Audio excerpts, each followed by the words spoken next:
So my career in medicine began obviously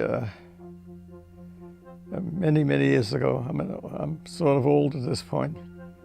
And I graduated from medical school in 1961. The world of medicine was totally different then than it is now.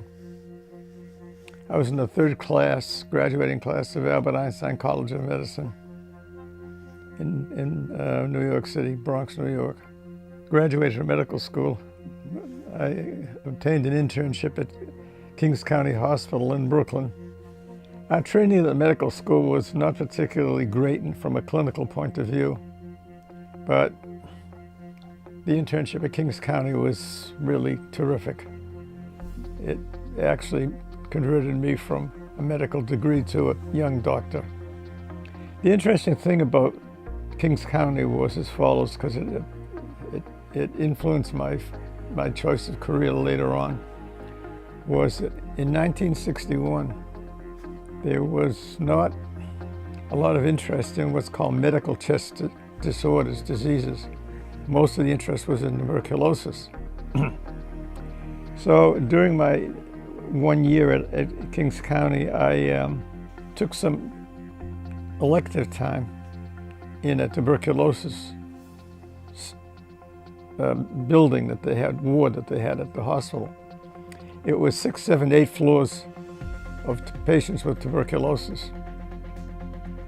The top floor of that building was a small ward dedicated to people who had non-tuberculous lung disease.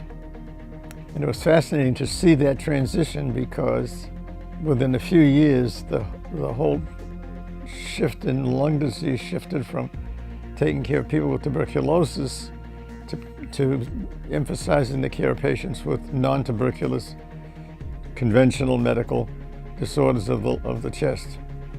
I moved from Kings County to Boston City Hospital the following year, where I spent several years as a resident and in medicine, and that was a medical residency that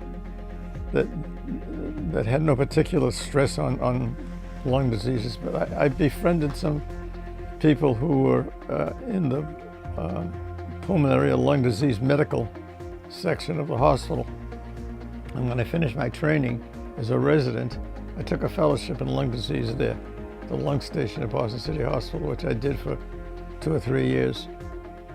And at that point, the care of people with medical lungs issues such as asthma, bronchitis, emphysema, etc., was in its infancy. So I was in the beginning, though I didn't know I was in on the beginning, of a rapid change in what the emphasis would be in taking care of patients with lung disease.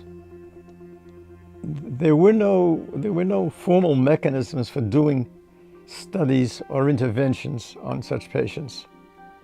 The medical system was a little more loose, unregulated.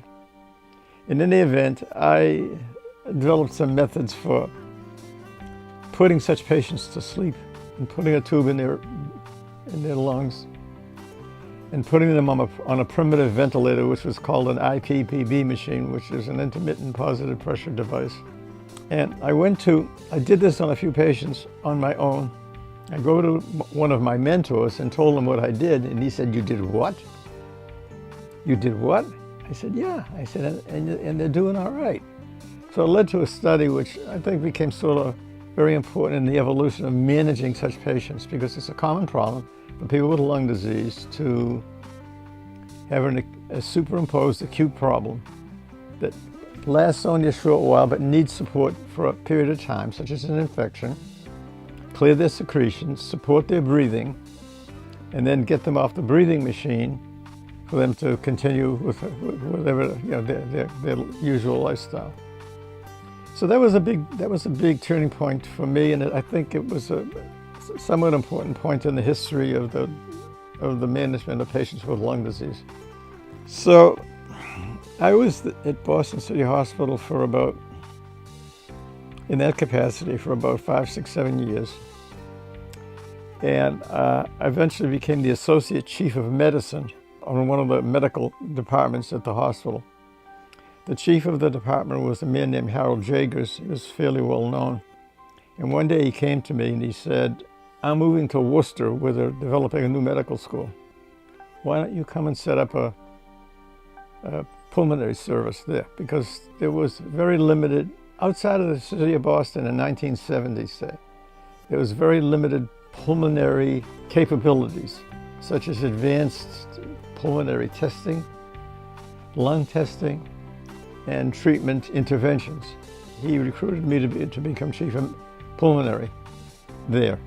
So I went and opened up a fairly large department of respiratory diseases, which included tuberculosis, and it was probably one of the largest and most sophisticated pulmonary units outside of the city of Boston in Massachusetts at that time.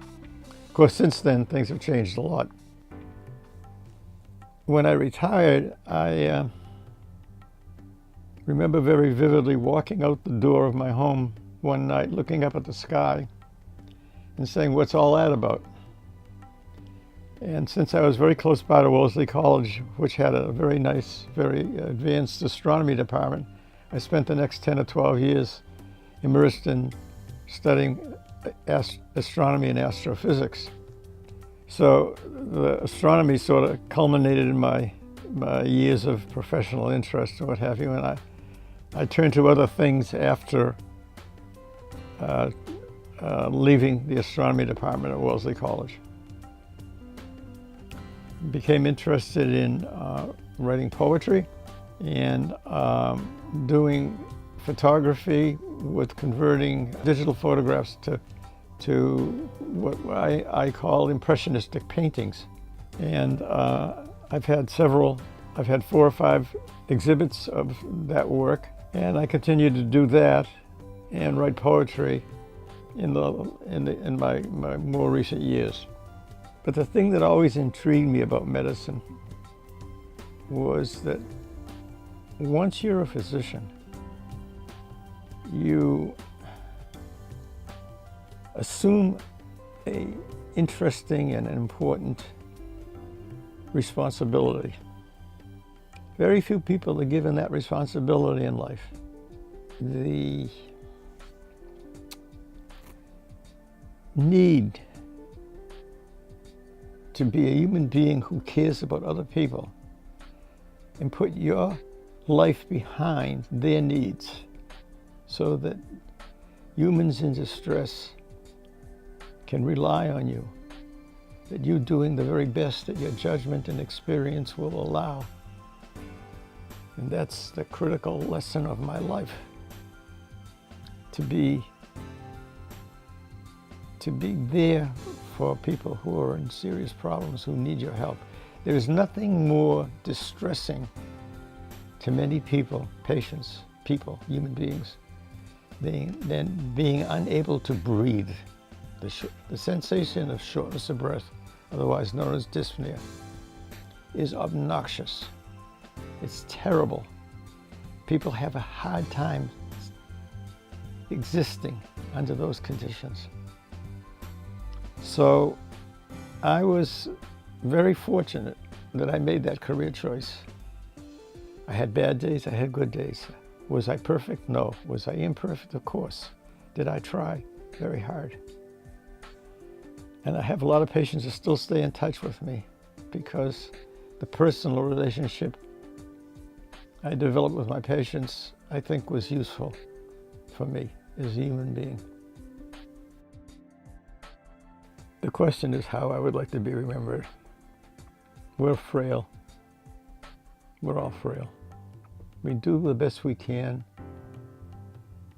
in our lives. Some of us do, some of us don't, but whatever. We're insignificant. In the scheme of this universe, we have found ourselves, and we look up. The advanced understanding of astrophysical phenomena have been gigantic in the past, not even 100 years. And the more we look up, and the more we see of what we're involved with as human beings, we see how minuscule we really are, how unimportant we really are. And so my own personal attitude and philosophy is to live my life right now. Dying is part of human existence. Someday it will not be. And when it's over, it's over. So there's nothing to remember.